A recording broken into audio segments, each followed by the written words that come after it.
Back with another Stories from the Stead with your host, Alan Bishop, the alchemist of Indiana's Black Forest and head alchemist at Birdseye, Indiana's own Old Homestead Distillery. So, being a huge fan of history and wanting to make sure that everyone gets their just desserts where they should, there are stories that need to be told and aren't well known even within the Black Forest region. They may be well known in other geographic regions of Indiana or the United States in general, but most of the citizenry of Washington County, Orange County, Lawrence, Crawford, Harrison, and Perry may not know these stories that are so important to our history. This particular story happens in what is now Hardinsburg, Indiana, and it is my opinion that there should be some sort of marker commemorating this short time period in U.S. history because it's so interesting, and the people who lived this story are such a big part of United States history that certainly it would warrant some kind of historical marker, in my opinion. It's my job to bring you the stories as best as I can with the information I have. To be honest with you, there's not a ton of information about these two people and their time in Washington County. What there is incredibly interesting, though. I have, as always, written myself notes. I will go off of those notes, but as I go, I will also add a little bit of speculation, etc. to the story. I should also add, Old Homestead Distillery is getting closer to opening. We are coming. Old Homestead Hotel is open. Make reservations. It's a beautiful facility. The lake is a great time. There's all kinds of stuff for family or adults to enjoy. Anyways, let's get into the story. From our hearts and hearths to yours. Alexander Ralston, born 1771 in Scotland, was an engineer working for the Baron of Ralston on his estate prior to immigrating to the United States after the American Revolution. He was an assistant to French-American architect Pierre Charles L'Enfant and helped to lay the city plan for Washington, D.C.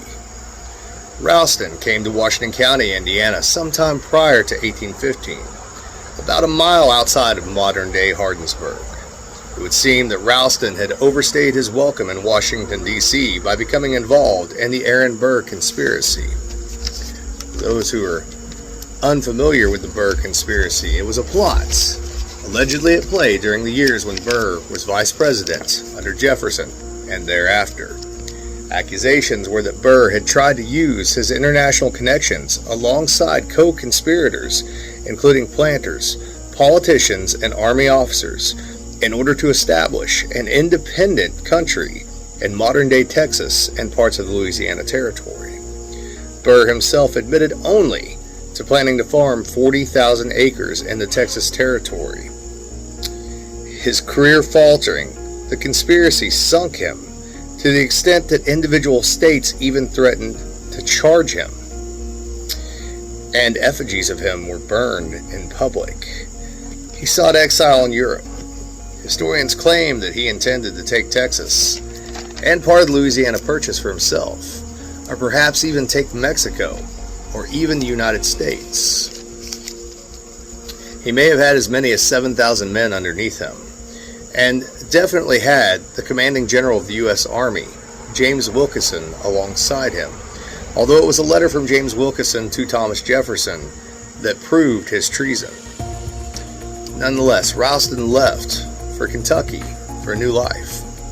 Somewhere in Kentucky, he met a young African-American enslaved girl named Cheney Lively, who he either bought or hired, we are not sure of the details exactly here, to be his housekeeper before he entered the Indiana Territory.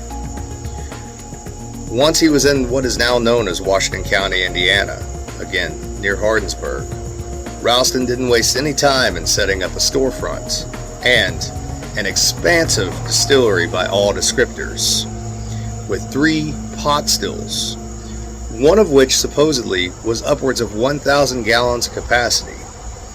Now bear in mind this is long before Indiana becomes a state. 1,000-gallon pot still in a county not even directly on the Ohio River is a huge endeavor to undertake at that time. The ability to even fire that still and the fuel needed to fire that still on any kind of industrial basis is impressive alone. Even if Ralston and Cheney weren't the characters that they are, The fact that there was a distillery of that size in the Indiana Territory, in the Black Forest, in Washington County, in tiny little Hardinsburg, Indiana, should be commemorated, in my opinion.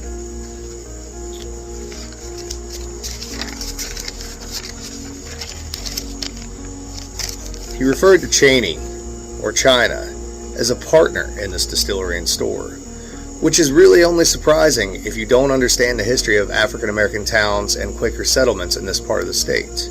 There were many African American towns or villages throughout the Black Forest region, specifically in Washington County, including a place that colloquially was known as Little Africa, just down the road from where they had settled.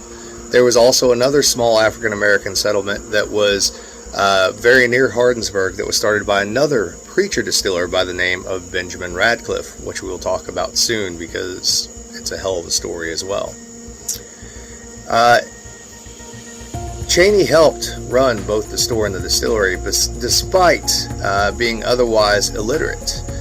Irish Hill, as the locals called it, despite Ralston's Scottish roots, was thriving, and the neighborhood children affectionately referred to Cheney as Aunt China. Around 1815, Mr. Aaron Hardin, a Washington County giant, both physically being tall, imposing, and very muscular, known for a good fight, and historically, as well as a temperance reverend or preacher, bought out Ralston's concern, wanting to take away the temptation of the local neighborhood to partake of distilled spirits. He tore down the expansive distillery, which was made of brick, a very expensive endeavor at that time, even if the brick was made on site. And he actually built 2 houses out of those bricks. Those houses still stand. Well, one of them still stands. One is in pretty rough condition. One is in Fredericksburg and one is in Hardinsburg. They're still there to this day. I've driven by them many, many times.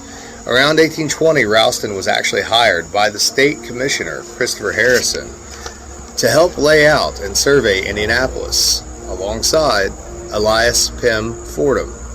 In 1821, Ralston was commissioned by the Indiana General Assembly to make a city plan. I can't read my own handwriting. To make a city plan which became known as the Circle City Plan. Ralston died January 5th of 1827 and was interred at Green Lawn Cemetery. In 1874, his remains were moved to Indianapolis's Crown Hill Cemetery. Cheney moved full-time to Indianapolis in 1822 and became the first long-term African-American resident of that city. The 1814 census in Washington County, Indiana, lists her as a free woman of color, and Ralston gifted her land in 1825. Shortly after, she gained financial independence. When Ralston died in 1827, it is believed that he left what little was left of his embattled estate, his faltering estate, to Cheney. In the 1830 census, Cheney is listed as the only black female head of household in the city of Indianapolis, and her assessed estate value in 1835 is listed as $1,450, somewhere around $42,904 by way of 2020. Now, we still to this day don't really know what the relationship between Ralston and Cheney was. We don't know if maybe they were lovers of some sort. We don't know if maybe, he just felt bad for her and wanted to get her out of slavery and bring her to new territory. We really have no records of that. But it's a crazy story when you think about the fact that one of the gentlemen who laid out Washington, D.C. came into Kentucky after a conspiracy to start a new country outside of the United States from territories owned by the United States and by Spain,